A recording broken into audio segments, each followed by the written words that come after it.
1 2 3 4 5 1 2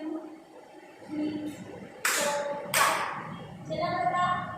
बैठ के इतना कर रही हूँ कमर कैसे चला रही हूँ समझ में आ रहा है सब साथ में करेंगे क्वेश्चन ले लो यहाँ पे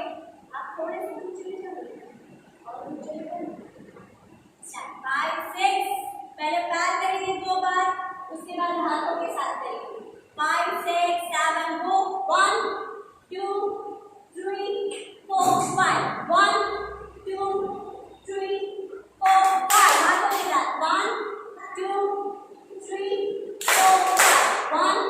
2 3 4 5 1 2 3 4 5 1 2 3 4 5 1 2 3 4 5 1 2 3 4 5 1 2 3 तो आपकी कमर नहीं चल रही है बैठ के करोगे तो कमर चलेगी स्टार्ट 1 2 3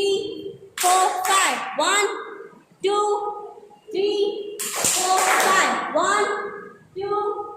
3 4 5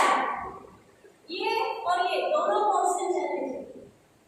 ठीक करोगे ऐसे दिस 1 दिस चला पता चला दिस 1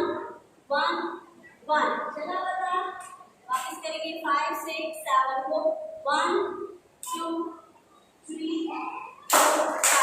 5 1 2 3 4 5 1 2 3 4 5 1